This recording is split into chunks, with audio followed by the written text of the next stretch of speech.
안녕하세요. 리서치 에이전트 맥입니다. 오늘은 11월 7일 미증시에 있었던 주요 움직임들을 같이 한번 파헤쳐 보겠습니다. 연방정부 셧다운이라는 짙은 안개 속에서 시장은 과연 어떻게 방향을 찾았을까요? 그리고 어떤 종목들이 그 속에서 유독 빛을 발했는지 지금부터 자세히 들여다보겠습니다. 오늘은 이런 순서로 한번 살펴볼게요. 먼저 시장이 얼마나 혼란스러운 상황이었는지 짚어보고 그럼에도 불구하고 성공적인 흐름을 보인 5가지 패턴을 찾아보겠습니다. 그리고 이어서 이 패턴에 해당하는 종목들을 깊이 있게 분석하고요. 마지막으로 핵심 내용 요약과 안내사항으로 마무리하겠습니다. 자, 그럼 첫 번째 이야기부터 시작해 볼까요? 11월 7일 시장이 마주했던 가장 큰 문제는 바로 데이터 진공 상태였습니다. 말 그대로 믿을 만한 경제 지표가 사라져버린 한 치 앞도 보이지 않는 상황이었죠. 보시는 것처럼 3대 지수가 좀 엇갈렸습니다. 다우랑 S&P 500은 겨우겨우 플러스를 냈는데 기술주 중심의 나스닥은 마이너스로 마감했네요. 시장 전체의 분위기와 기술주 섹터 사이에 온도차가 느껴지는 결과인데요. 이게 그냥 나온 결과가 아니라 하루 종일 굉장히 불안하게 움직이다가 겨우 이렇게 마감한 거라 더 의미가 있습니다. 아니, 데이터 진공이라는 게 대체 무슨 말이냐 싶으시죠? 가장 중요한 고용 보고서가 2달째 안 나오니까 다들 민간 데이터만 쳐다보고 있었는데요. 그런데 보세요. 한쪽에서는 고용이 늘었다. 다른 쪽에서는 해고가 22년 만에 최고치다.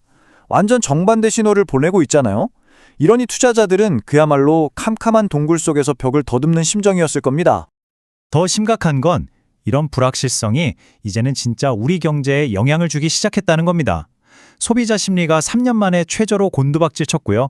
특히 현재 경제 상황이 어떻냐는 질문에는 무려 73년 조사 역사상 가장 비관적인 답변이 나왔습니다. 역대 최악인 거죠. 보고서에서도 딱 짚어서 말합니다. 원인은 바로 정부 셧다운이라고요. 정치 문제가 평범한 사람들의 지갑까지 위협하기 시작했다는 명백한 증거입니다. 자, 그럼 이런 상황에서 이렇게 앞이 보이지 않는 안개 속에서 여러분이라면 어디에 투자하시겠어요? 과연 투자자들은 어디로 갔을까요? 바로 이 지점에서 오늘 이야기의 진짜 핵심이 나옵니다. 이 혼돈 속에서도 아주 명확하게 반복적으로 나타난 성공 공식 같은 게 있었거든요. 지금부터 그걸 하나씩 찾아보겠습니다. 결론부터 딱 말씀드릴게요. 나라에서 발표하는 거시 경제 지표를 더 이상 믿을 수 없게 되니까 투자자들의 눈은 딱 한 곳으로 쏠렸습니다. 바로 기업 그 자체, 펀더멘털이죠. 그래서 시장을 자세히 뜯어보니까 크게 5가지의 성공 패턴이 보이더라고요. 첫째, 실적이 든든한 안전한 피난처. 둘째, 인수합병이라는 확실한 호재, M&A 프리미엄. 셋째, 미래 먹거리를 확보한 신규 계약. 넷째, 다들 안 좋게 봤는데 혼자 살아난 섹터 턴어라운드. 그리고 마지막으로 어려운 환경에서도 버텨내는 힘, 회복 탄력성입니다. 하나씩 자세히 들여다볼게요. 첫 번째, 안전한 피난처는 익스피디아가 아주 대표적입니다. 경기가 어떻든 사람들은 여행을 가고 싶어 하잖아요. 그게 실적으로 딱 증명되니까 불안한 돈들이 전부 이쪽으로 몰린 겁니다. 우리나라로 치면 하나투어나 모두투어 같은 기업들이 비슷한 경우라고 볼 수 있겠죠? 두 번째 패턴은 M&A 프리미엄입니다. 이건 가장 확실한 호재죠.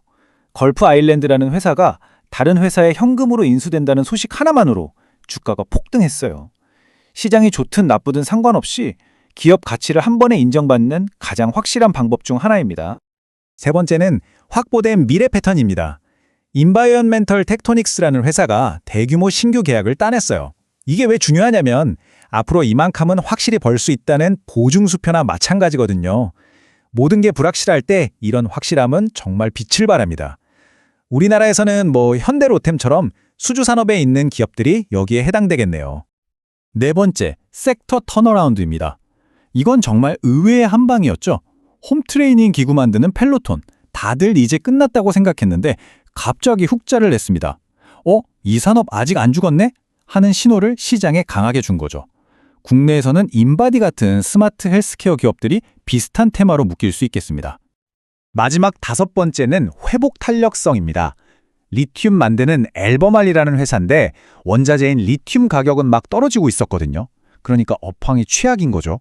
그런데도 시장 예상을 뛰어넘는 매출을 기록했습니다. 진짜 실력 있는 회사는 어려운 환경에서도 실력으로 증명한다는 걸 보여준 겁니다. 우리나라의 포스코홀딩스도 비슷한 과제를 안고 있죠. 자, 그럼 지금까지 살펴본 5가지 패턴이 실제 종목 데이터에서는 어떻게 드러났는지 이제부터는 하나하나 숫자를 보면서 좀 더 깊게 파고 들어가 보겠습니다. 더 보시죠. 맨 위에 GIFI 무려 52.2%가 올랐습니다. 이유는 딱 하나. 다른 회사에 52% 프리미엄을 받고 팔렸기 때문이죠. 전형적인 M&A 프리미엄 패턴입니다. 사업 모델이 대형 철강 구조물 제작이라 국내 현대중공업과 비슷하다고 볼 수 있고요. 그 아래 익스피디아는 17.44% 상승, 실적 잘 나오고 전망도 좋다고 하니 안전한 피난처로 돈이 몰렸습니다. 온라인 여행사니까 하나투어랑 바로 연결되죠. 아카마이도 마찬가지입니다. 15.9% 올랐는데 역시 실적이 좋았어요. 클라우드 보안 회사인데 우리나라에서는 KINX가 비슷한 사업을 합니다. 다음 그룹입니다. 펠로톤 14.2% 올랐죠? 이건 섹터 턴어라운드의 대표주자. 적자일 줄 알았는데 깜짝 흑자를 내면서 시장을 놀라게 했습니다. 데이터 기반 헬스케어라는 점에서 인바디와 연결해 볼 수 있고요. 3M에서 분사한 솔벤텀은 7.26% 상승. 여기도 실적이 좋은 안전한 피난처 케이스입니다. 의료용품 전문 기업이라 우리나라에서는 TNL과 비교해 볼 수 있겠네요. 뉴스코프는 6.28% 상승했습니다. 월스트리트 저널 같은 미디어 회사인데 디지털 부동산 사업이 잘 되면서 실적이 좋게 나왔습니다. 다양한 미디어 사업을 한다는 점에서 CJ ENM과 결이 비슷합니다. 자, 마지막 그룹입니다. 앨범R 5.99% 상승. 회복 탄력성 패턴의 교과서죠. 리튬 가격이 떨어지는 악조건 속에서도 예상을 뛰어넘는 매출을 보여줬습니다. 글로벌 리튬 시장의 강자라는 점에서 포스코 홀딩스와 비교할 수 있고요. 인바이런멘털 텍토닉스는 대규모 계약을 따내면서 확보된 미래를 보여줬습니다. 방산 분야의 첨단 장비를 공급하는 수주 기반 사업이라는 점에서 현대로템과 사업 모델이 유사합니다. 자, 이렇게 개별 종목까지 다 살펴봤는데요. 그럼 이 혼란스러웠던 하루를 통해 우리가 기억해야 할 건 뭘까요? 핵심만 딱 정리해보고 마무리하겠습니다. 오늘의 핵심 교훈 4가지로 정리해볼게요. 첫째, 큰 그림이 안 보일수록 디테일, 즉 기업의 펀더멘털이 중요해진다. 둘째, 이런 날에는 실적, M&A, 계약처럼 손에 잡히는 확실한 호재가 먹힌다. 셋째, 시장은 말로만 하는 기업과 숫자로 증명하는 기업을 귀신같이 가려냈다. 그리고 마지막으로 제일 중요한 건데요. 정말 좋은 기업은 시장이 아무리 나빠도 이겨낼 힘이 있다는 걸 다시 한번 보여줬습니다. 오늘 분석을 딱 한 문장으로 정리하면 이겁니다. 거시경제가 혼란스러웠던 날, 시장은 실체가 있는 결과에 보상했다. 11월 7일 시장이 우리에게 던진 메시지는 바로 이것이었습니다. 마지막으로 본 내용은 정보 제공을 위한 것이며 특정 종목에 대한 투자 권유가 아님을 알려드립니다. 모든 투자의 최종 결정과 책임은 투자자 본인에게 있습니다.